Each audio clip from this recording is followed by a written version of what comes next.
దీన్ని అన్వయించుకునే భాగ్యం దయచేయి. ఈ వాక్యం అనే అద్దములో నా ముఖం చూసుకునే కృప అనుగ్రహించు. నన్ను నేను చూసుకుంటుండగా నా తప్పిదములను నాకు చూయించయా, నా పొరపాట్లను నాకు చూయించయా, నా అంతరంగాన్ని నా ముందు ఉంచయా, నేను సరి చేసుకుంటాను ప్రభువా అని నువ్వు అంటే దేవుడు నీతో మాట్లాడతాడు. The Bible speaks. బైబిల్ నీతో మాట్లాడుతుంది. మీకు తెలుసా, దేశంలోను ప్రపంచంలోను ఒకే ఒక గ్రంథం మాట్లాడే గ్రంథం, దట్ ఈస్ ది బైబిల్, పరిశుద్ధ గ్రంథం. It speaks. మీతో మాట్లాడలేదా? అయితే మీరు బైబిల్లో సరిగా లేదు. మీరైనా సరిగా లేకుంటారు, బైబిల్ అయినా సరిగా లేకుంటుంది. బైబిల్ అయితే సరిగానే ఉంది. మన భాషలో, మన యాసలో, మనకు కావలసిన పదాల్లో దేవుడు తన యొక్క వాక్యాన్ని మనకు అనుగ్రహించాడు. ఆ వాక్యాన్ని మనం చదువుతున్నామా? మన మనస్సు మార్చుకుంటున్నామా? మన అంతరంగాన్ని మనం క్రీస్తు రక్తం చేత ప్రోక్షించుకుంటున్నామా? కడుక్కుంటున్నామా? ప్రభువు చూపిస్తున్న కొలది దాన్ని మనం సరి చేసుకుంటూ వెళ్తున్నామా? ఇఫ్ నాట్ దట్, అది కనుక జరగకుంటే మనము ఏమి చేసినా ప్రయోజనం లేదు. మన భక్తితో ఎటువంటి ముక్తి మనకు రాదు.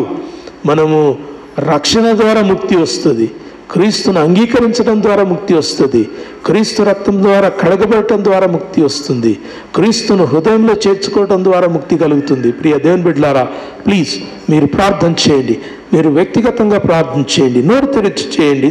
ఇట్స్ చర్చ్, మందిరం కాబట్టి మీరు నోరు తెరిచి మీ హృదయాన్ని కుమ్మరించండి. హన్నా దేవుని సన్నిధిలో తన హృదయాన్ని కుమ్మరించుకున్నది. ఆమె వేదనంతా కుమారుడు లేడని. కానీ ఈ దినమందు నీ వేదన నీ ఉద్యోగం కొరకు, నీకున్న అవసరత కొరకు కాదు, కానీ ప్రభువా నీ గ్రంథం కొరకైన వేదన, నీ జీవ గ్రంథం కొరకైనటువంటి తపన, నీ వాక్యము కొరకైన ఆశ నాలో పుట్టించయ్యా. నాలో ఆ త్రాణను కలిగించు ప్రభువా. నీ వాక్యమే నన్ను బ్రతికించునని పాట అయితే పాడాను. ప్రభువా, యామ్ ఐ లివింగ్? నేను బ్రతుకుతున్నానా? పాట అయితే బాగానే పాడాను, కానీ నాలో నీ వాక్యం వలన కలిగిన బ్రతుకు ఉందా? నీ వాక్యము చూయించే బ్రతుకు నాలో ఉందా? అయ్యో లేదు కదా, లేదు కదా. ఎంత దౌర్భాగ్యం. అడుగుదామా? ప్రభువా, నేను మంచిగానే అనిపిస్తున్నాను, కానీ I see I'm not walking according to your Bible. నీ వాక్య ప్రకారం నేను సరిగా లేనయ్యా. అయ్యా నన్ను క్షమించు, నన్ను కడుగని దయచేసి ప్రార్థన చేయండి. God will visit you. దేవుడు మిమ్మల్ని దర్శిస్తాడు. దేవుడు మిమ్మల్ని దర్శించకుంటే మీరు ఇంత దూరం వచ్చి ప్రయోజనం లేదు. దేవుని సన్నిధిలో కూర్చొని ప్రయోజనం లేదు. మీరు అడగండి, అడగండి, అడగండి. God will visit. దేవుడు దర్శిస్తాడు. దేవుడు తన కార్యం చేస్తాడు. విలియం కేరీని ఏ మాదిరిగా లేపాడు, విలియం టిండేల్ ఏ మాదిరిగా అయితే ఒక ఇంగ్లీష్ భాషలోనికి బైబిల్ను తర్జుమా చేయించాడు, అటువంటి గొప్ప కార్యాలు జరిగిస్తాడు. అందరూ చేసేది మనం చేయటం కాదు, ఎవరు చేయండి మనం చేయగలిగితే దేవునికి ఎంతో ప్రయోజనం. అందరూ పాట పాడతారు, మనం పాట పాడతాం. అందరూ ప్రార్థన చేస్తున్నారు, మనం ప్రార్థన చేస్తున్నాం, సంతోషమే. కానీ ఎవరు చేయండి విలియం టిండేల్ చేశాడు. ఎవరు చేయని సాహస కార్యము విలియం కేరీ చేశాడు. ప్రియ దేవుని బిడ్డలారా, క్యాన్ యూ డూ దాట్? ప్రభువా, నీ కార్యమునకు నేను సిద్ధంగా ఉన్నాను మీరంటే దేవుడు మీతో మాట్లాడతాడు, మీతో మాట్లాడతాడు, మీ పరిస్థితులను మారుస్తాడు. మీరు సమర్పించుకోకుంటే మీకు సమాధానం లేదు. మీరు సమర్పించుకుంటే, అయ్యా నీ పనికి నేను సిద్ధంగా ఉంటానయ్యా, నన్ను క్షమించు, నన్ను సరిచే అని అడిగితే దేవుడు మనతో మాట్లాడతాడు. అడిగారా? మీరు అడిగితే నేను ప్రార్థన చేస్తాను. ప్రభువా నీకు వందనాలయ్యా, ఉదయకాలం నీ వాక్యాన్ని బట్టి నీకు వందనాలు, నువ్వు మాకు ఇచ్చిన జీవమును బట్టి నీకు వందనాలు, నీ యొక్క జీవ గ్రంథమును బట్టి నీకు స్తోత్రాలు. ప్రభువా నీకు వందనాలు. నీ మాటలు మమ్మను బ్రతికిస్తున్నాయి, నీకు వందనాలు. నీ మాటలు మాకు త్రాణ పుట్టిస్తున్నాయి, నీకు వందనాలు. పాల వంటిది, జుంటి తేనె వంటిది అని మేము పాడనైతే పాడాం, కానీ how much we're rejoicing, we know it. మాకు తెలుసు ప్రభువా, నీకు కూడా తెలుసు మేము ఎంతగా నీ వాక్యాన్ని ఆనందిస్తున్నామో, ఆస్వాదిస్తున్నామో. ఆ వాక్యమును బట్టి మేము ఎంతగా బ్రతుకుతున్నామో నువ్వు చూస్తున్నావయ్యా. పాట మట్టుకు కాకుండా నిజంగా మాట మట్టుకు మేము జీవించే కృప మాకు అనుగ్రహించమని ప్రార్థన చేస్తున్నాం. లార్డ్ హెల్ప్ us, మాకు సహాయం చేయండి ప్రభువా. జుంటి తేనె వంటిది అని చెప్పాం ప్రభువా. శత్రువులను ఎదుర్కొనే సర్వాంగ కవచం అన్నామయ్యా. ఎన్నెన్నో మాటలు అయితే మా ముందున్నాయి, కానీ are we really living in those words? ఆ పదాల్లో మేము జీవిస్తున్నామా అనేది మా వ్యక్తిగతం. మేము పరీక్షించుకోవాలి, సరి చేసుకోవాలి, సరిగా నిలబడాలి. నీ వాక్యం ఎదుట ధైర్యంగా నిలవగలిగే ఆ యొక్క జ్ఞానము, ఆ ఆత్మను మాకు అనుగ్రహించమని ఉదయకాలం ప్రభా నీ ఆత్మ ద్వారా, నీ వాక్యం ద్వారా మాతో మాట్లాడమని, నీ యొక్క కృప చొప్పున మమ్మల్ని దర్శించమని నజరేయుడైన యేసు నామములో ప్రార్థించి వేడుకొంచున్నాం మా తండ్రి, ఆమేన్. దేవుని పరిశుద్ధమైన నామానికి స్తోత్రాలు. దేవుడు మనకు అనుగ్రహించిన యొక్క పరిశుద్ధ దినాన్ని బట్టి దేవుని నామానికి స్తుతి స్తోత్రాలు చెల్లిస్తుంటున్నాం. మీకందరికీ కూడా తండ్రి అయిన దేవుని నుండి, ప్రభువును రక్షకుడైన యేసుక్రీస్తు నుండి, పరిశుద్ధాత్మ నుండి కృపయు సమాధానం మెండుగా కలుగునుగాక. చర్చి మనకు ఎన్ని గంటలకు? మీరు ఎన్ని గంటలకు వస్తున్నారు? మనం కూడా ఒక బయోమెట్రిక్ పెట్టుకుందామా? అది పేలిపోతుందేమో, ఈ టైం నేను భరించలేనని పట్టమంటదేమో. So kindly follow the time. సమయాన్ని కొంత పాలన చేద్దాం. అన్నిటికీ సమయం ఇస్తాం, కానీ దేవునికి సమయం వేయటంలో అందరం వెనకబడుతుంటున్నాం. మీకు చెప్తే కోపం వస్తుందేమో, కానీ బట్ కోపపడండి, కానీ సమయానికి రండి. నా కోసం రాకండి, దేవుని కోసం రండి. అన్నిటికీ సమయం వెళ్తాం. రోషం గల వాళ్ళంగా మనం ఈ లోకంలో జీవించాలి, రోషంతో జీవించాలి. అన్యజనులు చూడండి, ఉదయాన్నే 4-4:30కంతా గుడి దగ్గర చేరుతారు. సంతోషంగా వాళ్ళు దేవుని భక్తితోటి పాటలు పాడతారు. మీకేమొచ్చింది? 10:30కు మంచిగా తిని రండయ్యా అంటే 11:30 అయినా 12 అయినా ఇంకా మనకు తీరటం లేదు. ప్రియ దేవుని బిడ్డలారా, ప్లీజ్ మనం ముందు ఉండాలి. మనకు ఈ రోషం లేకపోతే, మనకు దేవుని వలన కలిగే ఈ ఆత్మావేశం లేకపోతే మన వలన దేవునికి ప్రయోజనం లేదు. మన భక్తిలో శక్తి లేదు అంటాడు. పైకి భక్తి వారిగా ఉండి ఆ దేవుని శక్తిని ఆశ్రయించని వారినై ఉన్నారని తిమోతికి రాస్తూ అపోస్తలుడైన పౌలు చెప్తున్నాడు. We have plenty of పయస్నెస్. మనకు ఈ యొక్క భక్తి చాలా ఉంది, కానీ భక్తికి తగ్గ శక్తి మన లోపల కనబడాలి. మందిరానికే కాదు నేను అనేది, ఎక్కడ ప్రార్థన, ఎక్కడ మీరు ఏమంటారు, ఒక కూటానికి వెళ్ళినా మీరు ముందుగా ఉండటానికి ప్రయత్నం చేయండి. Be on time. In time అనే ఉండాలి, ఆన్ టైం అనే ఉండాలి. ఆఫ్ టైం ఉండకండి అంటే ఇంకా మంచిది కదా. ఆఫ్ టైం ఉండొద్దు అన్నాడు కాబట్టి పోకపోతేనే మంచిది. నేను ఇట్లా చెప్పినంట, మా పిల్లలు, మా అక్క బిడ్డలు, వాళ్ళు పోతే మామ తిడతాడని రాకుండా అవుతారు. లేట్ పోతే నేనేమైనా అంటానని రాకుండా కొంతమంది అవుతున్నారు. Please don't do that. మీ కారణాలు తెలుసు, కానీ ప్రతి వారం అదే కారణం చెప్తే బాగాలేకుంటుంది. ఒకరోజు ఒక వారం ఒక కారణం ఉంటుంది, no problem. God understands, God knows. కానీ every week if you have the same reason, God doesn't allow it. దాన్ని అనుమతించడు. 10:30కు మనం ఆరంభిస్తాం. మనం 10:30కు ఆరంభిస్తే 12:30, 1 గంటకు మనం క్లోజ్ చేసుకోవాలి. మీరు ఇట్లా లేట్ వస్తూ ఉంటే నేను 1 గంటకే స్టార్ట్ చేస్తాను. ఒక గ్రామానికి వెళ్ళాను, సువార్త దేవుని వాక్యం ప్రకటించడానికి వారు పిలిపించారు. మనం ఈ చర్చి ఆరంభించుకోకముందు వారు పిలిచినప్పుడు నేను పోతే వాళ్ళు 10:30కు నేను అక్కడ ఉన్నా. వాళ్ళు ఇంత తొందరగా ఎందుకు వచ్చినావు సార్ అంటారు. ఇది ఇక్కడిది కారణం, ఆదివారం రోజు తొందరగా వస్తే ఇంత తొందర ఏమైందంటే, లేదు పర్లేదు సార్ కూర్చోండి అని ఒక అర్ధగంట సేపు కూర్చేసి కూర్చున్నా. తర్వాత కొంతసేపు సార్ ఇక్కడ మంచం ఉంటుంది కొంతసేపు పండుకోండి అన్నారు. ఇది పండుకోవడం, ఆదివారం రోజు పండుకోవడం ఏంది? లేదు సార్ మీకు తెలియదు, పండుకోండి, కొంతసేపు పడుకోండి, కొంతసేపు రెస్ట్ తీసుకోండి. అంత దూరం నుంచి వచ్చారు కదా, జస్ట్ అట్లా వీపు వెనక్కి వాలిస్తే కొంచెం రిలాక్స్ అవుతారు. వాక్యం చెప్పడానికి మీకు శక్తి వస్తుంది. అంటే వాక్యం చెప్పడానికి శక్తి పండుకుంటే రాదు, ప్రార్థన చేస్తూ వస్తుంది. ఓకే సరే అని నేను అక్కడే కుర్చీలో కూర్చున్నాను. ఇంకెవరో వస్తే 2-3 వస్తే వాళ్ళ కోసం వాళ్ళతో మాట్లాడుతూ ఎవరొకరు ప్రార్థనకు వచ్చారు, వారికి ప్రార్థన చేశాను. తర్వాత ఎంతకు చర్చ స్టార్ట్ అయితే లేదు. ఇదేంది అంటే ఇంకా పెద్ద ఆయన వచ్చాడు, సంఘ పెద్ద వచ్చి, సార్ కొంచెం లోపలికి వస్తారన్నాడు. ఏంది అని లోపలికి వెళ్తే, మీకు భోజనం అరేంజ్ చేసాం, మీరు తినండి అంటాడు. ఇదేంది తినగాము? మంచిగా మటన్ చేశారు, మంచిగా తాలింపన్నం చేశారు, మీరు తినండి అన్నారు. మటన్ చేసి తాలింపన్నం తినండి అంటే, ఇది ఇక్కడ నేను తినడానికి రాలేదు, వాక్యం ఉపదేశించడానికి వచ్చాను కదా అంటే, మీరు ముందైతే తినండి సార్ అన్నాడు. ఇంకా 12:30కి తిండి, 12:30కి అన్నం పెట్టారు. ఇంకా అప్పుడు ఏం ఆకలవుతుంది, తిన్నా అంతో ఇంతో కొంచెం తిన్నాక చేయగడుకున్నాక ఇంక కూర్చొని, సార్ ఈడ ప్రజలు 1 తర్వాత వస్తారు, మీరు అప్పుడు చర్చ స్టార్ట్ అవుతుంది. వామ్మో 1కి స్టార్ట్ అయితే వాళ్ళు మంచోళ్ళే, 1కి స్టార్ట్ అయితే 5 గంటల వరకు కూర్చుంటారు. వాళ్ళు ఆడ 5 గంటల వరకు కూర్చుంటారు. ఇట్స్ విలేజ్ చర్చ్, ఒక గ్రామంలో ఉన్న ఒక చిన్న చర్చ్. మీరు విలేజ్ చర్చ్ కాదు కదా, మీరు town church. You are the educated people, మీరు క్రమశిక్షణ కలిగిన బిడ్డలు కాబట్టి దయచేసి సమయాన్ని పాటించండి. గాడ్ వాంట్స్ డిసిప్లిన్, క్రమశిక్షణను దేవుడు కోరుకున్నాడు. మనల్ని ఏమని పిలిచాడు ప్రభు?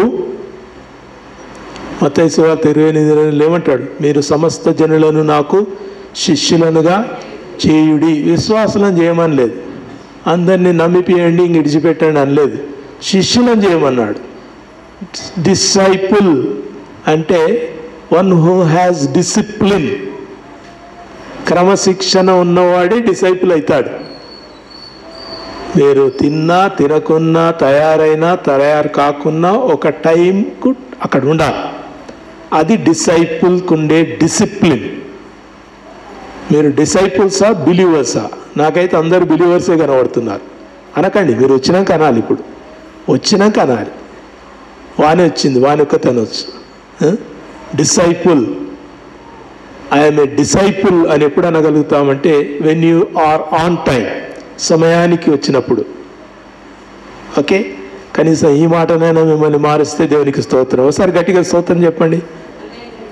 మారుస్తుందని స్తోత్రం చెప్పండి. మేము మారుతామని స్తోత్రం చెప్పండి.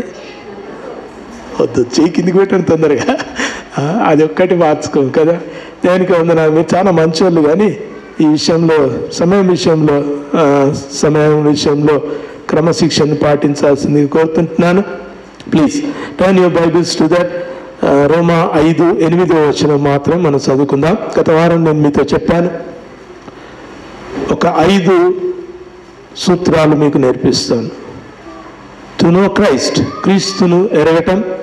క్రీస్తు గురించి మనం ఇతరులకు చెప్పే విషయంలో ఒక 5 పాయింట్స్, 5 ఒక స్పష్టమైనటువంటి మాటలు మనం నేర్చుకుంటే అదే సువార్త. గంటలు వాక్యం చెప్పాల్సిన పని లేదు, వివరణలతో చెప్పాల్సిన పని లేదు, ఉదాహరణలు అనేకం ఉటంకించాల్సిన పని లేదు.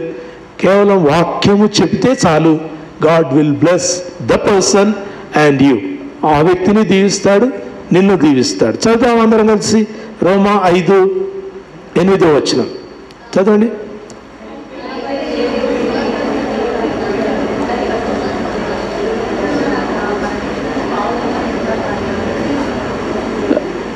ఇట్లయితే మిమ్మల్ని అందరూ లేపి నిలబెట్టి చదివించాల్సి వస్తుంది.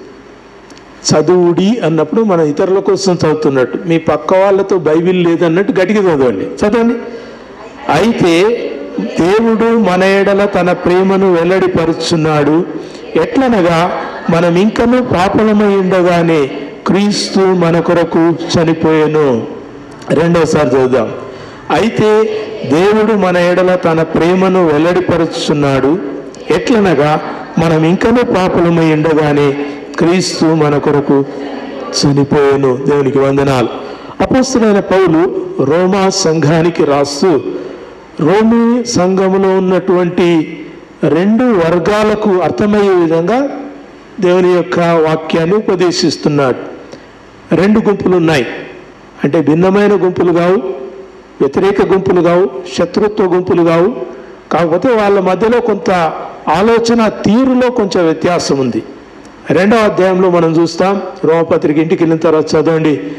ధర్మశాస్త్రమునందు విశ్వాసముంచిన వారు, యేసుక్రీస్తునందు విశ్వాసముంచిన వారు, హెల్లేనీయులు అని నేరుగా క్రీస్తును అంగీకరించి వచ్చిన మనలాంటి వాళ్ళని అంటారు. మనం యూదులం కాం, మనం ఇశ్రాయేలులం కాం.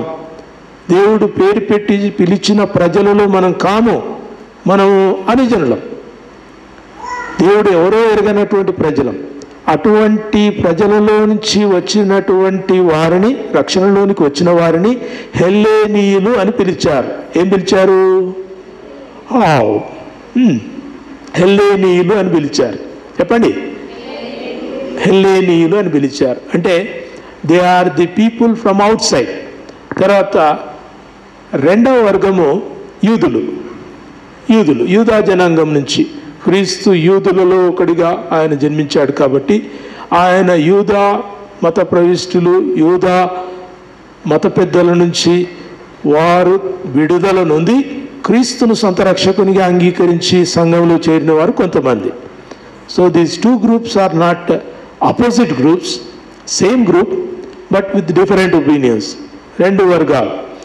ఒకరేమంటారు, మేము యూదులం కాబట్టి, అబ్రహాము మాకు తండ్రి కాబట్టి, యోహాను సువార్త 10లో అంటాడు, అబ్రహాము మాకు తండ్రి అంటారు కదా, అలాగా అబ్రహాము మాకు తండ్రి కాబట్టి మేము డైరెక్ట్గా పరలోకానికి వెళ్ళిపోతాం. కాకపోతే దేవుడు మెస్సియాను పంపించాడు, యేసుక్రీస్తును పంపించాడు, ఆయన విశ్వాసం ఉంచితే మాకు మంచిదే కదా, కాబట్టి మేము విశ్వాసం ఉంచుతాం. విశ్వాసం ఉంచకుండాను మేము నేరుగా పరలోకానికి వెళ్ళిపోతాం అనే ఒక భ్రాంతిలో ఉన్నటువంటి యూదులతో. రెండవది హెల్లేనీయులు. ఎవరు? అన్యజనులు. క్రీస్తును అంగీకరించి వెలుగులోనికి వచ్చి చర్చిలో దేవుని సంఘంలో కొనసాగుతున్నటువంటి వారితో అపోస్తలుడైన పౌలు మాట్లాడుతున్నాడు. రెండు గుంపుల వారు. ఈ రెండు గుంపుల వారికి అపోస్తలుడైన పౌలు ఒకటే మాట చెప్తున్నాడు, యూ ఆల్ నీడ్ క్రైస్ట్. మీకందరికీ కూడా క్రీస్తు అవసరము అనే చెప్తున్నాడు. మీరు యూదులైనను యూదేతరులైనను విశ్వాసులైనను శిష్యులైనను, మీరు ఇక్కడి ప్రజలైనను ఎక్కడి ప్రజలైనను మీకు క్రీస్తు అవసరము. Without cross you can't cross. రాసుకోండి, అది బాగుంటుంది. చెప్పండి కనీసం, ఏమన్నాను? Without cross you won't cross. ఈ లోకాన్ని నువ్వు దాటలేవు. సిలువ లేకుండా నువ్వు పరలోకానికి దాటటానికి సిలువే నీకు మార్గం. ఒక మంచి పాట రాశాడు, సిలువే నా శర నాయనురా. సిలువనే నీకు శరణం, సిలువనే నీకు ఆధారం. ఆ సిలువలో క్రీస్తు మరణించటం ద్వారా, క్రీస్తు నీ పాపములను కడగటం ద్వారా, క్రీస్తు నీ కొరకు నీ పక్షముగా ఆయన చనిపోవటం ద్వారా నీకు విడుదల దొరికింది. అక్కడ ఎవరు చనిపోవాలి? యాక్చువల్గా నేను, మీరు, మనం చనిపోవాలి. మన పాపములకు శిక్ష మనమే. దుష్ట శిక్షణ శిష్ట రక్షణ మనకున్న నానుడి. దుష్టుడు శిక్షించబడాలి, శిష్టుడు రక్షించబడాలి. అయితే శిష్టుడు ఎవరు? మంచివాడెవడు? మేలు చేయగలిగిన వాడు ఈ లోకంలో ఎవడున్నాడు? అందరు పాపులే, అందరూ పోతగలిగిన జీవితాలే. పాపము నరకమునకు పోయేటటువంటి లక్షణాలు కలిగినటువంటి ప్రజలకు ఈ శిక్షనే ఖరారు చేయబడింది. పాత నిబంధన అంతా కూడా శిక్షనే చెప్తుంది. పాత నిబంధనలో రక్షణ చూపించబడింది. There is salvation in Jesus Christ అని చూపించబడింది. అందుకే అబ్రహాము మొదలుకొని మన పితరులందరూ కూడా ఆ పునాదులు గల పట్టణం కొరకు ఎదురు చూచుచుండిరి. క్రీస్తు యేసునందు రక్షణ కొరకు వారు ఎదురు చూచుచుండిరి. క్రీస్తు యేసులో వారు విడుదల పొందుతారని వారు బహుయాతన పడుతూ తమ యొక్క జీవితాలను కొనసాగించారు. ప్రియ దేవుని బిడ్డలారా, ఆనాడు మొదలుకొని క్రీస్తు మరణించి పాతి పెట్టబడి పాతాళమునకు వెళ్ళి చెరను చెరగా పట్టుకొని ఆ పరలోకానికి తీసుకుని వెళ్ళేంత వరకు they were there in the paradise. ఆ యొక్క ఏమంటారు, పరదైసులో వారి యొక్క ఆత్మలన్నీ కూడా దాచి ఉంచబడినాయి. 4 స్థలాలు మీకు చెప్పాను, ఒకవేళ వినకుంటే మళ్ళీ రాసుకోండి. వినో 2 స్థలాలు మనకు బాగా తెలుసు. పరలోకం ఒకటి తెలుసు, నరకం ఒకటి తెలుసు. పరలోకం ఎవరిది? దేవుని బిడ్డలది. యేసుక్రీస్తును సొంత రక్షకునిగా అంగీకరించిన వారిది పరలోక రాజ్యం. నరకం ఎవరిది? క్రీస్తు యేసును తృణీకరించిన ప్రతి వారికి కూడా నరకం. అయితే ఈ రెండిటి మధ్యలో మనకు 2 పదాలు కనబడతాయి. పాతాళం అని కనబడుతుంది, పరదైసు అని కనబడుతుంది. ఆ దొంగ మీద వేలాడుతున్నట్టు, శిలువ మీద వేలాడుతున్న దొంగ దొంగ మీద సిలువ కాదు, సిలువ మీద దొంగ. నన్ను ఇట్లా చూస్తున్నారు మీరంతా, అంకుల్ ఎక్కడైనా టప్ అంటాడేమో చూడాలని. రైట్. సిలువ మీద దొంగనా, దొంగ మీద సిలువనా? సిలువ మీద రేలాడుతున్నట్టు దొంగతో ప్రభు ఏం చెప్పాడు? నేడు నీవు నాతో కూడా పరలోకంలో ఉందు అన్నాడా? పరదైసులో ఉందు అన్నాడు. ప్యారడైజ్. What is Paradise? ప్రభువును విశ్వసించిన వారందరికీ కూడా, ప్రభు కొరకు ఎదురు చూసిన వారందరూ కూడా పరదైసులో దే ఆర్ రిజర్వ్డ్. వాళ్ళందరినీ కూడా అక్కడ కాపాడబడ్డారు, వారు అక్కడ దాచి ఉంచబడ్డారు. ప్రభువును తృణీకరించిన వారందరూ కూడా పాతాళమునకు పంపబడ్డారు. కీర్తనకారుడు పలుమార్లు రాస్తాడు, పాతాళము వారి కొరకు ఎదురు చూచుచున్నది అని. దేవుని వ్యతిరేకించిన వారు, దేవుని వాక్యమును వ్యతిరేకించిన వారు, జీవము గల దేవుని తిరస్కరించిన వారు, ఫిలిస్తీయుడు, సున్నతి లేని ఫిలిస్తీయుడు మొదలుకొని అనేకులు పాతాళమునకు పంపబడ్డారు. There were 2 places, one paradise, the other Hades. ఇంగ్లీష్లో హేడ్స్ అని రాయబడింది. పాతాళం ఒకటి, పరలోకం ఒకటి. మనకు తెలిసినవి పాతాళం ఒకటి, పరదేశ్ ఒకటి. మనకు తెలిసినవి పరలోకం ఒకటి, నరకం ఒకటి. ఇప్పుడు పాతాళము ఖాళీంది, ఇక్కడ వాళ్ళంతా నరకానికి పోయారు. పరదేశు ఖాళీంది, ఇక్కడ వాళ్ళందరినీ ప్రభువు పరలోకానికి తీసుకుని పోయాడు. అందుకే 1 కొరింథీ 15వ అధ్యాయం మీరు చదవండి. మనము చనిపోవుట క్రీస్తుతో కూడా ప్రత్యక్షమగుట కొరకే అన్నాడు. హల్లెలూయా. వింటున్నారా? క్రీస్తు కంటే ముందు, క్రీస్తు చనిపోయి తిరిగి లేపబడక ముందు, పునరుద్ధానం కంటే ముందు దేవుని యందు విశ్వసించిన వారు, దేవునికి భయపడిన వారు, మంచి చేసిన వారు, వారందరూ కూడా పరదైసులో దాచి ఉంచబడ్డారు.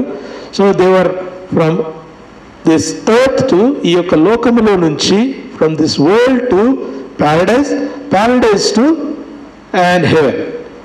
ఇక్కడ వీళ్ళు దుర్మార్గులు, తృణీకరించిన వారు, దేవుని ఎరగని వారు, దేవుని యొక్క వెలుగును కనుగొనని వారు, చెప్పిన వినని వారు, వీరందరూ కూడా ఫ్రమ్ వరల్డ్ టు హేడ్స్, ఈ లోకంలో నుంచి నరకానికి, పాతాళానికి, ఫ్రమ్ పాతాళం నుంచి నరకానికి. ప్రియ దేవుని బిడ్డలారా, ఇప్పుడు మనకు అది లేదు. క్రొత్త నిబంధన ఈజ్ ఎ బ్లెస్డ్ బుక్. హల్లెలూయా. నీకు పరిశుద్ధ గ్రంథంలో క్రొత్త నిబంధన మీ చేతిలో ఉందంటే, మీకు అంతా నోట్స్ అంతా ప్రిపేర్ చేసి ఒక మాన్యువల్ మీ చేతికి ఇచ్చినట్టు అనమాట. మీరు షార్ట్ నోట్స్ ఏం చేసుకోవాల్సిన పని లేదు, మీరు గైడ్స్ ఫాలో అవ్వాల్సిన పని లేదు, ఇతరులతో కాపీ కొట్టాల్సిన పని లేదు. God has given you A book to you. మీరు దీన్ని పాటిస్తే చాలు, మీరు దీనికి లోబడి ఉంటే చాలు, క్రీస్తును అంగీకరిస్తే చాలు, క్రీస్తు వెలుగులో నడుచుకుంటే చాలు, you will be sucked in to heaven. పరలోకానికి మీరు తీసుకొని పోబోతారు. మీరు కొరింథీ పత్రిక 15వ అధ్యాయం ఇంటికి పోయిన తర్వాత చదవండి. మనము విశ్వసించినది, మన విశ్వాసము మనల్ని ఎక్కడ నిరీక్షణ కలిగినటువంటి స్థలానికి మనల్ని చేరుస్తుంది. సో మీరు ఇప్పుడు ప్రభువునందు నిద్రించిన వారు ధన్యులు అని తెస్సలోనికైలకు రాయబడిన పత్రిక 4వ అధ్యాయంలో అపోస్తలుడు పౌలు చెప్పిండంటే, మీరు ధన్యులు ఎందుకు చెప్పాడంటే, నీకు ఈ వయాలు లేవు, ఇట్లా పోయి ఇక్కడ పోయి ఇక్కడ నుంచి అక్కడ పోయి లేదు, directly into the heaven. So మరణమా చెప్పండి, నీ ముల్లెక్కడా? మరణపు ముళ్ళు తెంచివేయబడింది, విరిచివేయబడింది. మరణానికి ముళ్ళు లేదు, మరణపు ముళ్ళును క్రీస్తు విరిచివేశాడు. సో ప్రియ దేవుని బిడ్డలారా, క్రీస్తునందు మృతులైన మృతులు ధన్యులు అని రాయుము అని చెప్పాడంట. అమ్మో, మనకెంత సంతోషం! చావడం సంతోషం కాదు, చచ్చిపోతే కూడా మనకు సంతోషమే అనేది దేవుని వాక్యం చెప్తుంది. మనం ఈ లోకంలో బ్రతుకుట క్రీస్తే, చావైతే లాభం అన్నాడు. బ్రతుకుట క్రీస్తే, బాగా బ్రతకాలి, మంచిగా బ్రతకాలి. మీరు దేవుని బిడ్డలు కదా, ప్రార్థన చేస్తూ, వాక్యం చదువుతూ, చక్కగా దేవుని యొక్క వెలుగులో నడుచుకుంటూ మంచిగా బ్రతకాలి, పౌరుషంతో బ్రతకాలి, రోషంతో బ్రతకాలి.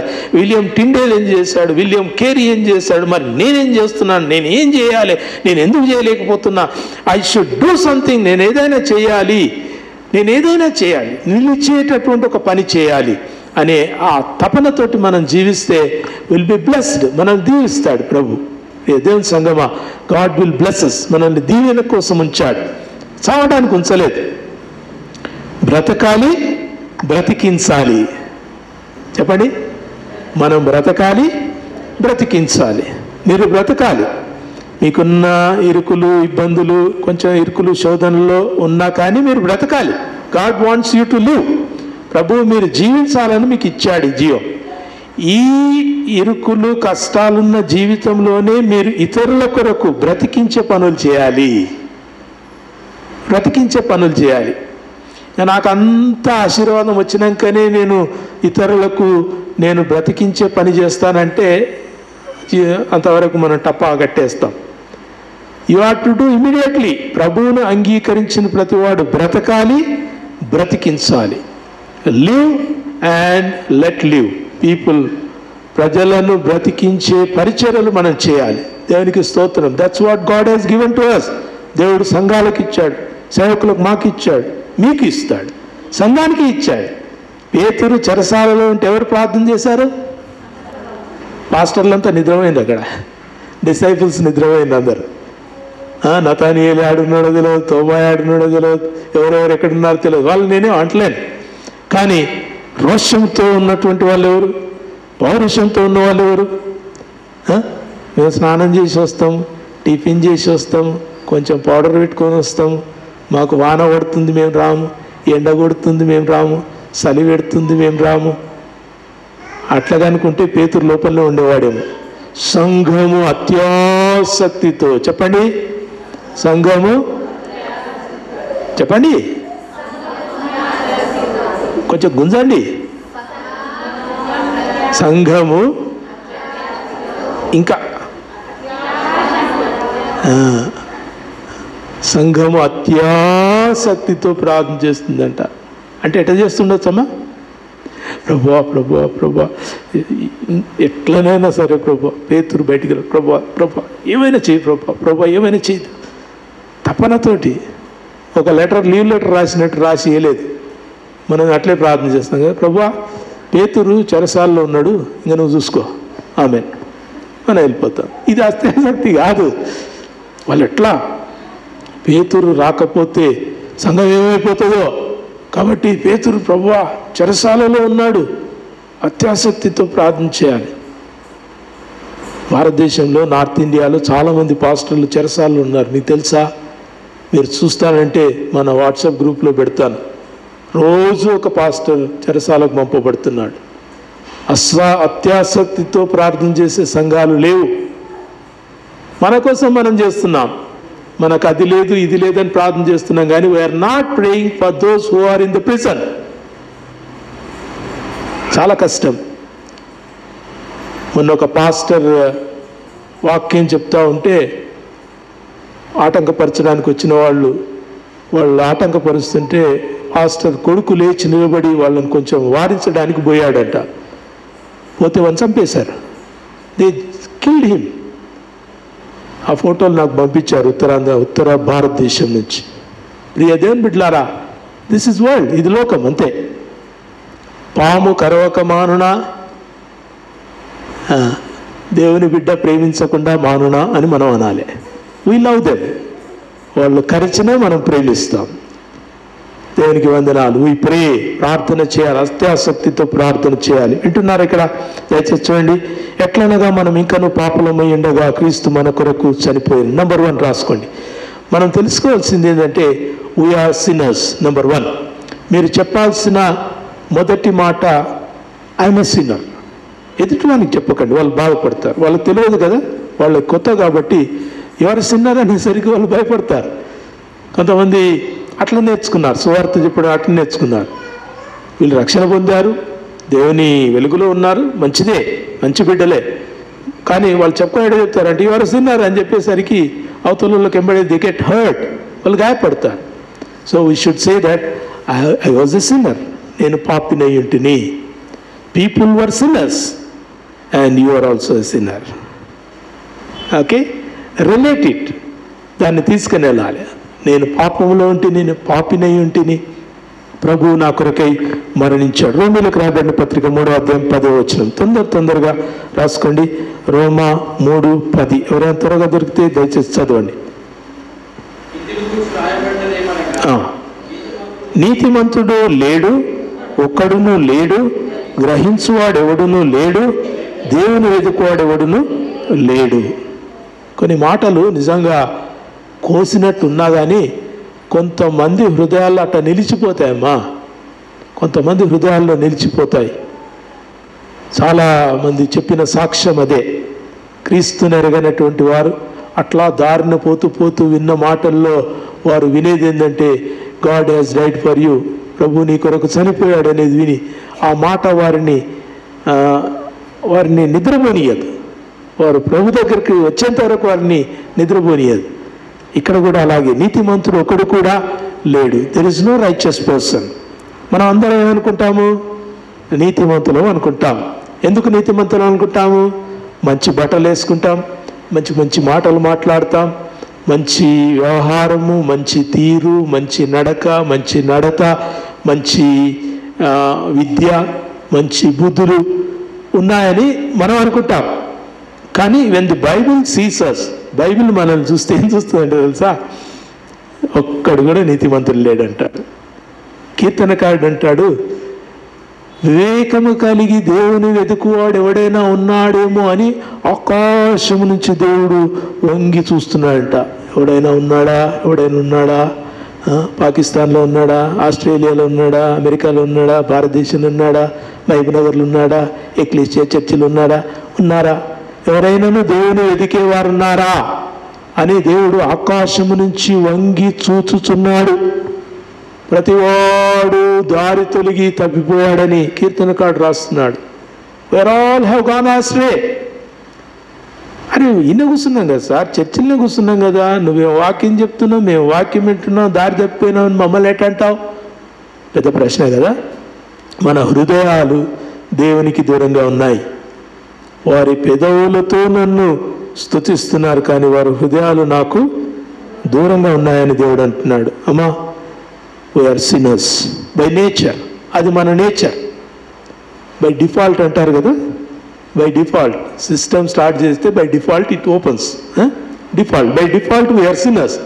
నీతిమంతులము కాము, ఒక్కడు కూడా నీతిమంతుడు లేడు. నేను నీతిమంతుడిని కాను, మీరు నీతిమంతులు కారు. అయితే ప్రభు ఏం చేశాడు మనం తర్వాత వచనాలు చూస్తాం. రోమా 3:10 చదివారు కదా. రెండవది, నీతిమంతులు కాని వానికి ఉన్నటువంటి శిక్ష ఏంటంటే ఇంతవరకు మనం చదువుకున్న భాగంలోనే కనబడుతుంది. రోమా 6:23లో మనం చూస్తే, ఏలైనగా పాపం వలన వచ్చు జీతము మరణం, దేవుని కృపావరము ప్రభు అయిన యేసుక్రీస్తునందు నిత్య జీవం. మీరేం చేస్తున్నారో నాకు తెలియదు, కానీ ఈ వచనాలు మీరు కంఠతో చేయాలి. బైబిల్ లేకుండా ఇతరులకు చెప్పగలిగే మాటలు నేను మీకు చెప్తున్నాను. మొదటిది ఏం చెప్పండి? నీతిమంతుడు ఒక్కడును లేడు. అయిపోయింది. వండర్ఫుల్. ఆ టీచర్ ఒక్కతే తెలుసు, ఎవరికి తెలియదు మీకు. దేవునికి స్తోత్రం. గ్రహించువాడు ఒక్కడు లేడు, దేవుని వెతుకువాడు ఒక్కడైనను లేడు అని మొదటి మాట. అది మనం నేర్చుకోవాలి. రోమా 3:10. రెండవది రోమా 6:23. ఏలైనగా పాపం వలన వచ్చు జీతము మరణం. అయితే చెప్పండి, దేవుని కృపావరము మన ప్రభు అయిన యేసుక్రీస్తునందు నిత్య జీవము. ఇది కూడా కంటత నేర్చుకోవాలి. Every unrighteous has to die. ప్రతి అవినీతిపరుడు, అనీతిపరుడు, నీతి లేనివాడు, దేవుని ఎరగనివాడు, జీవము లేనివాడు, చీకటిలో ఉన్నవాడు, చీకటికి మొక్కేవాడు, కథలని మెదలని ప్రాణము లేని బొమ్మలకు మొక్కేవాడు నీతిమంతుడు కాడు. ఈ నీతిమంతులంతా ఏం చేయాలంటాడు? నీతిమంతులు కావాలంటే ఏం చేయాలంటాడు? ఇక్కడ వాడి జీతం ఏంటంటే వానికి మరణమే. అందరూ కూడా మరణానికి పాత్రులే. ఇప్పుడు చెప్పండి, నీతిమంతులు ఒక్కరు లేరు, వాళ్ళలో నేను కూడా లేను. ఇప్పుడు దాని జీతం ఏంది? అందరికీ మరణం. కాబట్టి నాకు మరణం, డెత్ అనేది మీరు ఎన్సైక్లోపీడియాలో చూడాలి, డిక్షనరీలో చూస్తే ఒక మీనింగ్ వస్తుంది. డెత్ అంటే చావు, మరణము, ఇంకేమేమో పదాలు వస్తాయి, వన్ వర్డ్. ఎన్సైక్లోపీడియాలో చూస్తే డెత్ అనేది అర్థం ఏం చూపిస్తుందంటే that you would never come back. మళ్ళీ నీకు ఒక ఆశ లేనంతగా నీవు వెళ్ళిపోయే స్థానమే డెత్ అంటాడు. There is no hope. మనకున్న మన భారతదేశ గ్రంథాల ప్రకారం కాలచక్రంలో కదా ఒకరొకరు ఒక్కొక్క ఏమంటారు వారి వారికి ఉన్న పుణ్య కార్యాలను బట్టి ఒక్కొక్క ఏమంటారు తీరులో వాళ్ళు జన్మిస్తారని అది ఉంటుంది. కానీ డెత్ అనేది ప్రపంచ ఎన్సైక్లోపీడియా, వరల్డ్ ఎన్సైక్లోపీడియా ఏం చెప్తుందంటే నో హోప్ ఫర్ యూ. ఇంకా నీకు హోపే లేదు. ఇంకా ఎంత హోప్ ఉన్నా బతుకున్నంత వరకే. ఇప్పుడు మీకంతా హోప్ ఉంది, ఏమని? ఇంటికి పోయిన తర్వాత డచ్చిగా అన్నం తింటామని. హోప్, వీ హోప్ కదా, మంచి బట్టలు ధరించుకుంటామని, మంచి అన్నం తింటామని, మంచి స్థలంలో ఉంటామని, మంచి ఫ్రెండ్స్తో ఉంటామని. We have hope. Death is a total close to everything. మొత్తానికి ముగింపు. There is no hope for you. ప్రియ దేవుని బిడ్డలారా, మూడవది చెప్పండి. మొదటిది నీతిమంతులు లేరు. రెండవది నీతిమంతులందరికీ కూడా మరణమే జీతము. మూడవది మనము తీర్పు తీర్చబడతాం. All will go in stand in the judgement. అందరికీ కూడా తీర్పు ఒకటి ఉన్నది. అందరికీ తీర్పు ఉంది. ఇది బైబిల్లో ఉంది, ఖురాన్లో ఉంది, ఇంకా కన్ఫ్యూషన్ బుక్స్ ఉన్నాయి. కన్ఫ్యూషనిస్ట్ చైనా వాళ్ళు రాసుకున్నటువంటి వారి యొక్క మత గ్రంథాల్లో దేర్ ఈజ్ జడ్జ్మెంట్. మనిషినికి చివర ఒక తీర్పు ఉంది. మనిషి చేసిన క్రియలన్నిటికి కూడా ఒక వెల, ఒక మూల్యము అప్పుడు చెల్లించబడుతుంది, ఒక జీతం ఇవ్వబడుతుంది. మనిషికి తీర్పు ఉంది. హెబ్రీయులకు రాయబడిన పత్రిక 4:27. 9:27.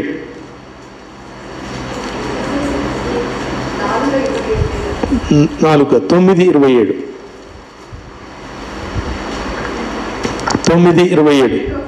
మనుషులు ఒక్కసారి మృతి పొందవలనని నియమింపబడెను, ఆ తర్వాత తీర్పు జరుగును. మళ్ళా క్విక్గా పెట్టుకుందాం. 1, నీతిమంతులు లేరు. 2, ప్రతి ఒక్కరికి కూడా పాపం వలన వచ్చు జీతం మరణం. Everyone has to face death. ఏ గ్రంథం కూడా నీకు డెత్ లేదని చెప్పలేదు. అన్ని గ్రంథాలు చెప్తున్నాయి యూ డై. ఇక్కడ బైబిల్ ఏం చెప్తుందంటే ఆ తర్వాత తీర్పు జరుగును. You will have to stand in the judgement. నీవు తీర్పులో నిలవవలసి వస్తుంది. హెబ్రీ 9:27. 4వది, ఈ పాపము నుంచి, పాపపు జీతము నుంచి, మరణము నుంచి మనం తప్పించుకోవటానికి 4వది ఏమంటున్నాడంటే you can't save yourself. నిన్ను నువ్వు రక్షించుకొనజాలవు. నువ్వు ఎన్ని పుణ్యకార్యాలు చేసినా, ఎన్ని మేలుకరమైనటువంటి కార్యాలు చేసినా ఈ నీతి క్రియలు నిన్ను బ్రతికింపజాలవు. ఎఫ్ఎస్సీలకు రాబడిన పత్రిక 2వ అధ్యాయం, ఎఫ్ఎస్సీ 2:8-9 వచనాలు. మీరు విశ్వాసం ద్వారా కృపచేతనే రక్షింపబడి ఉన్నారు. ఇది మీ వలన కలిగినది కాదు, దేవుని వరమే. దేవునికి వందనాలు. ప్రియ దేవుని బిడ్డలారా, మీ నీతి క్రియలు మిమ్మల్ని బ్రతికింపజాలవు. ఎంతవరకు మనం చదువుకున్న రోమా 3లో మనం చూస్తాం, మన నీతి క్రియలన్నీ కూడా మురికి గుడ్డల వంటివి అంటాడు. మురికి గుడ్డ ఏంటి? మంచిదే తీసుకొచ్చి తుడుస్తాం. ఇప్పుడు ఈ బండలు తుడిచారనుకోండి, ఏమవుతుంది? మురికి పడిపోతుంది.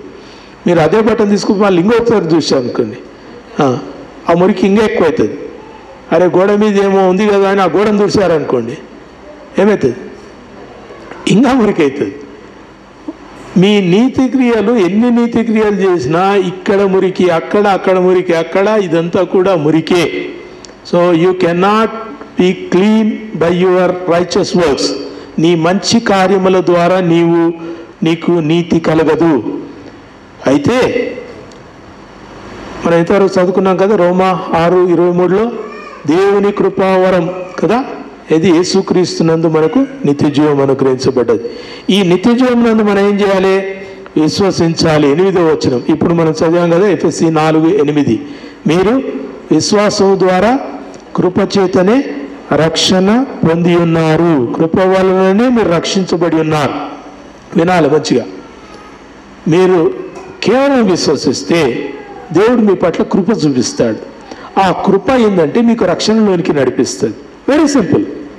మీరు ఏమీ తేవలసిన పని లేదు, ఏమీ ఇయ్యాల్సిన పని లేదు, ఏమీ మీరు ప్రయాసపడవలసిన పని లేదు. మత్తయి 11:25లో చెప్తాడు కదా, ఏమంటాడు? ప్రయాసపడి భారం మోసుకొనుచున్న సమస్త జనులారా నా యొద్దకు రండి. ఎందుకంత ప్రయాసపడతారు? ఎక్కడెక్కడో పోతున్నారు, ఏమేమో చేస్తున్నారు, ఏమేమో అర్పించుకుంటున్నారు. ప్రయాసం చాలా, లోకం చాలా ప్రయాసపడుతూ ఉంటుంది. చాలా ప్రయాస, ఏమేమో అర్పించుకోవాలి. మీ అర్పణలన్నీ మీరు రండి చాలు. మీరు ప్రభు యొద్దకు రండి. ప్రభు యొద్దకు ఏం చేయాలి? విశ్వసించండి. యేసయ్యా నీవే నా రక్షకుడు అని నమ్మితే చాలు, నీవే నా ప్రభుడు అని నమ్మితే చాలు, నువ్వు నా కొరకు మరణించి తిరిగి లేచావని నమ్మితే చాలు. నీకు దేవుడు కృప ద్వారా రక్షణనిస్తాడు, కృప ద్వారా రక్షణనిస్తాడు. ఇంకేం ప్రయాసపడాల్సిన పని లేదు. ఓ 2 గంటలు బాగా కూర్చొని ప్రార్థన చేయండి అని చెప్పట్లేదు ఎవరు కదా, చేయటం మీ ఇష్టం. కానీ ఏ ప్రయాస అవసరం లేదు. ప్రభువునందు నీవు విశ్వసిస్తే నీకు రక్షణ. దేవునికి వందనాలు. చివరిది 5వది యోహాను సువార్త 14:6. అందరికీ తెలుసు. చూడకుండా చెప్పాలి, చూడకుండా చెప్పాలి, చూడకుండా చెప్పాలి. మా చర్చ్ వాళ్ళు చాలా మంచోళ్ళు. చెప్పండి. యోహాను 11:6 చెప్పండి అమ్మా. 11:6 అన్నాను, 14:6 మనకు వస్తుంది కదా. I am the way, the truth and the life. చెప్పండి. అమ్మో, మీరు మంచి ట్రాన్స్లేటర్స్ అవుతారు. ఇంకా తీసుకొని ఇంటికి పోయి బైబిల్ తీసుకొని ట్రాన్స్లేట్ చేయండి, ఇంకా వరుస పెట్టండి. నేనే మార్గమును సత్యమును జీవమును, నా ద్వారా తప్ప ఎవడును తండ్రి యొద్దకు రాడు అని ప్రభు చెప్పాడు. ప్రియ దేవుని బిడ్డలారా, he is the way, the truth and the life. నేనే మార్గమును సత్యమును జీవం. కొన్ని వచనాలు మీరు మర్చిపోకూడదు. యోహాను 3:16 అందరికి మర్చుకుంటుంది కదా. చెప్పండి. వండర్ఫుల్.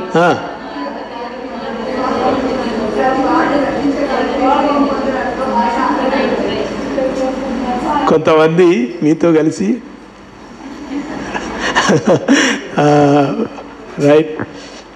ఓకే. దేవుడు లోకమును ఎంతో ప్రేమించాను. యోహాను 3:16 ఎలాగైతే మనం చెప్పుకుంటామో అట్లా చెప్పండి. యోహాను 14:6 జ్ఞాపకం పెట్టుకోవాలి. యోహాను 14:6 నేనే మార్గమును సత్యమును జీవమునై ఉన్నాను. ఈ మాటలు బ్రతికిస్తాయి. మీకు అర్థం కానీ కాకపోని మీరు కంటతో పట్టండి, జ్ఞాపకం పెట్టుకోండి. రెఫరెన్స్ చెప్తే వచనం చెప్పాలి, వచనం చెప్తే రెఫరెన్స్ చెప్పాలి. ఏం చెప్పకుండా మార్గం అంటే మొత్తం చెప్పేసేయాలి. నేనే మార్గమును సత్యమును జీవమునై ఉన్నాను. ప్రభు మార్గం, ఆయన మార్గమై వచ్చాడు. ఆయన మార్గం చెప్పలేదు. చాలామంది ఏం చేశారంటే, మంచి వాళ్ళు, మహానుభావులు, ఎందరో మహానుభావులు, అందరికీ వందనాలు అంటారు కదా. చాలామంది ఏం చేశారంటే మంచి మార్గం చెప్పారు. మీరు మంచిగా నడుచుకోండి, నలుగురికి అన్నదానం చేయండి, నలుగురికి గోదానం చేయండి, నలుగురికి భూదానం చేయండి, మంచి మాటలు చెప్పారు. అయితే ప్రభు ఏం చేశాడంటే తానే మార్గమే ఇచ్చాడు. You are going to die, మీరు చచ్చిపోబోతున్నారు, మీకు చావే శిక్ష, మీకు ముందున్నది చావే, మీకున్నటువంటి ఆ పరిహారం. కాబట్టి యేసేన పరిహారీ, ప్రియ యేసేన పరిహారీ, నా జీవిత కాలమెల్లా ప్రభు యేసేన పరిహారీ, నా జీవిత కాలమెల్లా ప్రియ యేసేన పరిహారీ. నీ పరిహారము ఆయన చెల్లించడానికి వచ్చాడు. He stood in your place. నీవు పొందాల్సిన శిక్ష, ఈ శిలువ పైన నీవు పొందాల్సిన మరణాన్ని ప్రభు పొంది నిన్ను విడిపించాడు. Why we believe in Jesus? యేసే ఎందుకు? యేసునందే విశ్వాసం ఎందుకు? Because he died for me. Died, చనిపోయాడు, అంతేనా? చనిపోయి తిరిగి లేచాడు. ప్రపంచంలో 4800 మతాలు ఉన్నాయంట. 4800 మతాల్లో ఆ మతాల స్థాపకుల యొక్క సమాధులన్నీ కూడా అట్టే ఉన్నాయి. ఒక్క సమాధి తెరవబడింది. ఏదది? The tomb of Jesus Christ. ప్రభు అయిన యేసుక్రీస్తు పాతి పెట్టబడిన సమాధి ఒక్కటే తెరవబడింది. ఈవెన్ టుడే విశ్వసించని నీవు ఆ సమాధిలోనికి వెళ్ళి చూసి నువ్వు విశ్వసించడానికి దేవుడు అవకాశం ఇస్తున్నాడు. నీకు నమ్మిక కుదరట్లేదా? ఎట్లా లేస్తాడు? శరీరంగా లేచాడా? ఆత్మతోటి లేచాడా? నిజంగా లేచాడా? అసలు అట్లా జరిగిందా? గో అండ్ సీ, పోయి చూడండి.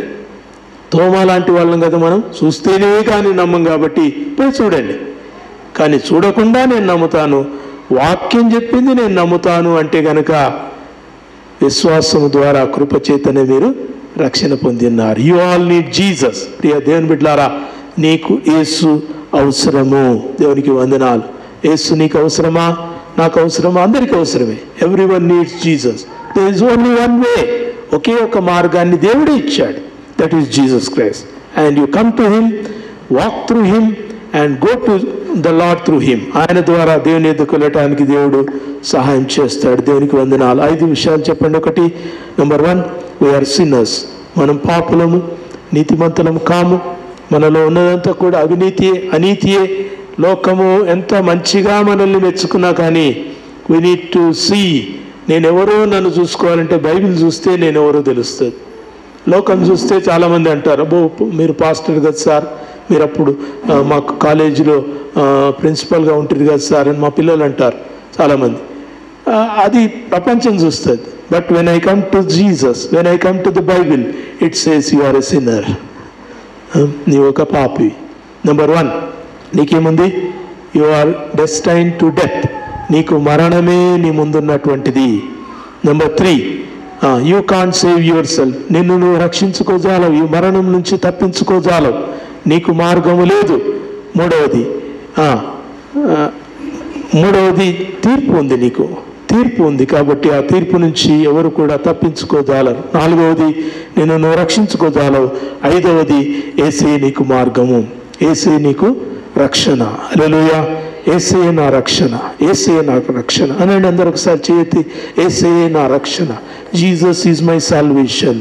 యేసు మేరా మసీహా హై అనండి ఒకసారి. దానికి స్తోత్రం. యేసు మన రక్షకుడు, యేసే రక్షణ. ఆయన ద్వారానే మనకు రక్షణ, పాపక్షమాపణ. మనం అందరం కూడా దేవుడిచ్చిన ఆ వెలుగులో నడుచుకున్నటకు దేవుడు తన యొక్క పరిశుద్ధ ఆత్మను మనకు అనుగ్రహించాడు. దేవుని నామానికి స్తోత్రాలు. ప్రార్థన చేసుకుందాం. తలలో ఉంచండి, ప్రార్థన చేసుకుందాం. ప్రియ దేవుని సంగమా, ఎట్లనగా మనం పాపముల చేతను, అపరాధముల చేతను చచ్చిన వారమైనప్పుడు క్రీస్తు మన కొరకు చనిపోయాడు. దేవునికి వందనాలు. మనము మన యొక్క ఈ యొక్క లోకంలో ఉన్న బ్రతుకంతా కూడా దేవునికి తిరుగుబాటుతో ఉన్నటువంటి బ్రతుకంతా కూడా మనం ఒకసారి వాక్యంలో చూసుకొని మన అవినీతి నుంచి, అనీతి నుంచి మనం బయటపడి మనకున్న మరణ ముళ్ళు నుంచి మనం విడుదల నుండి తీర్పు నుంచి తప్పించుకొని మనకై మనం రక్షణ పొందలేని స్థితిలో ఉన్నప్పుడు యేసే మన కొరకు రక్షణగా వచ్చాడు. Jesus alone is the salvation. యేసే రక్షణ, యేసే రక్షణ, యేసే నిరీక్షణ. Will you believe in him? ఆయన విశ్వాసం ఉంచుతావా? ఒకసారి విశ్వాసం ఉంచితే నీ ఒక చిన్న మాట ప్రార్థించి, ఒక చిన్న మాట నాతో ప్రార్థించి, నాతో కలిసి ప్రార్థించి, ప్రభువా నీకు వందనాలయ్యా. నాతో చెప్పండి ప్రార్థన. ప్రభువా నీకు వందనాలయ్యా, నేను పాపముల చేతను, అపరాధముల చేతను చచ్చినప్పుడు నన్ను బ్రతికించుటకు నీ కుమారుడైన యేసుక్రీస్తును ఈ లోకానికి పంపించావు. నా ముందున్నటువంటి మరణ శాపమును, నా ముందున్నటువంటి శిక్షను, నా ముందున్నటువంటి తీర్పును, నన్ను నేను విడిపించుకోలేనటువంటి స్థితిలో ఉన్నప్పుడు దేవా యేసును నాకు అనుగ్రహించావు. నీకు వందనాలు. In Jesus I find the way.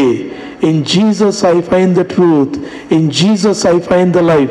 ప్రభువా, నీవే నాకు మార్గం, నీవే నాకు సత్యం, నీవే నాకు జీవం. Lord, save me out of this wretched sin. పాపము నుంచి నన్ను బ్రతికించయ్యా, పాపము నుంచి నన్ను లేవనెత్తయ్యా. క్రీస్తులో నన్ను ప్రభువా నీ బిడ్డగా చేసుకో. నీకు వందనాలు, నీకు వందనాలు. ప్రార్థన చేసుకుందాం. దేవానికి స్తోత్రమయ్యా, ఉదయకాలం నువ్వు ఇచ్చిన వాక్యమును బట్టి నీకు వందనాలు. నీ వాక్యం చేత మా జీవితంలో తరాలను పుట్టించుకొనగలటకు, మా జీవితాలను ప్రభువా నీ వైపు తెలుపుకొనగలటకు ఎస్ఏ మార్గమనే నీ యొక్క చక్కని ఆ యొక్క జీవమును మేము పొందుకొనగలిగే కృప మాకు అనుగ్రహిస్తున్నందుకు నీకు వందనాలు. దేవుని వాక్యమును బట్టి రోషముతో పౌరుషంతో ఈ లోకంలో బ్రతికే కృప అనుగ్రహించండి. నీ బిడ్డలముగా మేము నీ సన్నిధిలో నిలవకుంటే అనిలు ఎలాగ నిలవగలుగుతారు ప్రభువా? అయ్యా, మాకు ఆ రోషం పుట్టించండి, ఆ ధైర్యం పుట్టించండి, జ్ఞానం దయచేయండి. నీ ఆత్మ ద్వారా మమ్మను వెలిగించమని, నీ కృప ద్వారా మమ్మను నీ సన్నిధిలో దేవా విలియం కేరీ లాగా, విలియం టిండేల్ లాగా నీ కొరకు ఒక ప్రత్యేకమైన పని కొరకై మమ్మను సిద్ధపరిచి నడిపించమని యేసుక్రీస్తు నామములో ప్రార్థించి వేడుకొంచుతున్నాం మా తండ్రి. ఆమేన్.